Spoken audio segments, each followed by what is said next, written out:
guys, it's me Annie and welcome back to another video. Thank you guys so much for stopping by once again.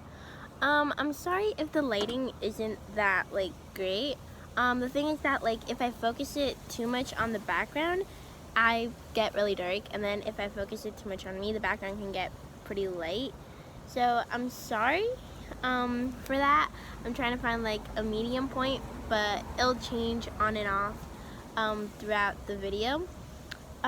So for today's video, I'm going to be talking about a few of the pros and cons that studying off your phone, and a few of the pros and cons of in general having your phone during when you're studying the Bible and things like that.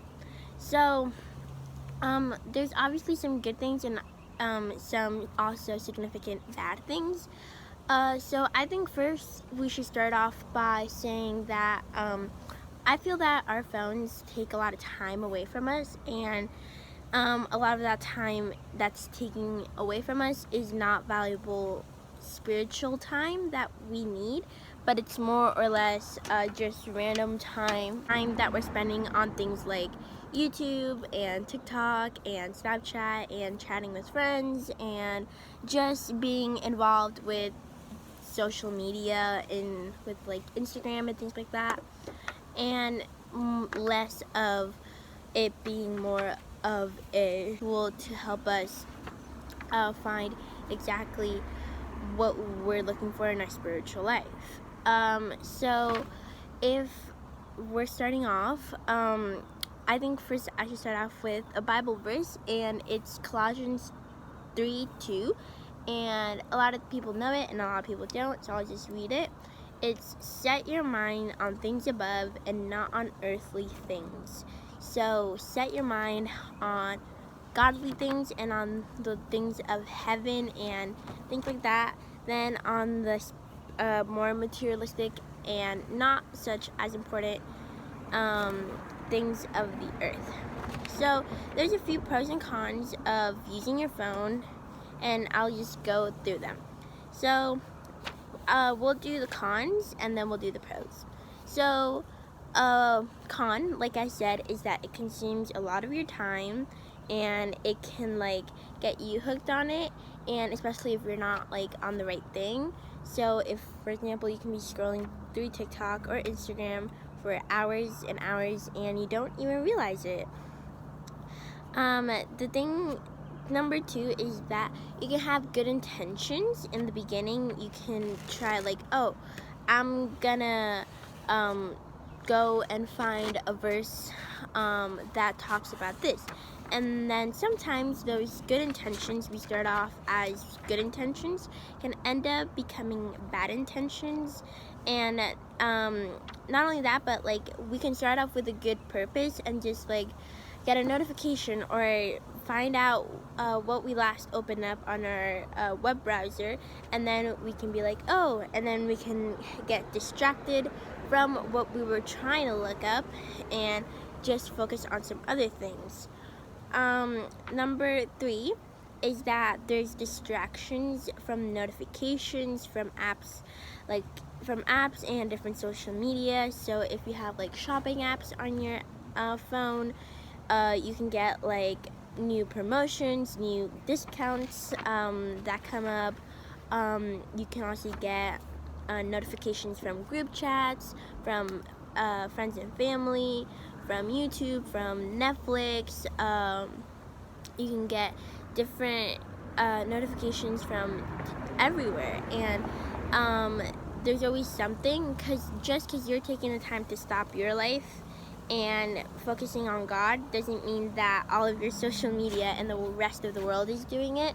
So they're gonna keep on coming, and the notifications will keep on coming, and unless you silence them, they're going to tempt you to log off and go and figure out oh, that new promotion before it comes off, or that new let me find this new thing before it goes out of sale and things like that. And then there's also some pros. The pros is that if you have like the Bible app on your phone, you can have you can find up Bible verses really quickly. For example, if you're at church or things like that, if you forget your Bible or you don't have a Bible in hand, you can just pull up the verse really quickly on your phone through the Bible app or even through Safari or Google, and just look it up really quick and find what you need in a few seconds.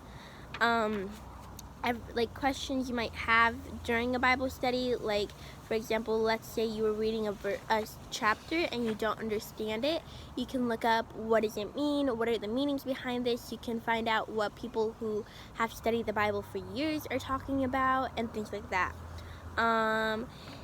Number two is once again, you can find different passages really quickly, and also if you need it, you can find it in different translations or different versions. So for example, if your pastor is reading like the NIV or the ESV or different versions like that, you can quickly just change it on your phone and find exactly what he's reading from. Because your Bible, you only have one version, and it doesn't mean that it's gonna be like wrong, and it doesn't mean that what you're reading is not what he's reading. It's just different wording. Number two is that you can go anytime on it. The internet is always open, and so is the Bible app, and a bunch of different things like YouTube and different resources are open 24/7. All you need to do is open your phone and go on them. So they're easy to access, and anytime you can just open it up and go on it. And number four is that you can easily just go in and listen to podcasts, sermons, and different talks that people have gone through. You can listen and put in your earbuds or headphones and just listen to conversations about devotions, different things like that. If you don't always have time to sit down and read, you can just go ahead and listen to it.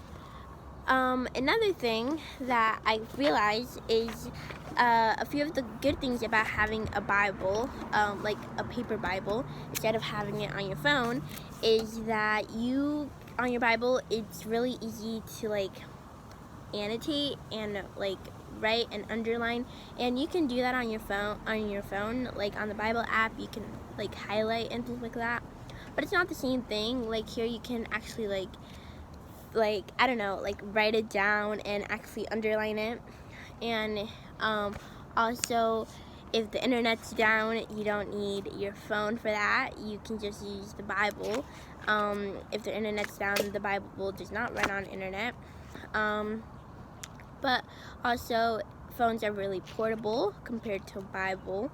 But there's a lot of different pros and cons at the end of the day.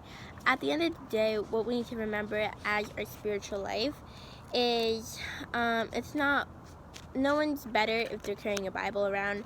It doesn't make you better if you're the one just carrying the Bible around or things like that.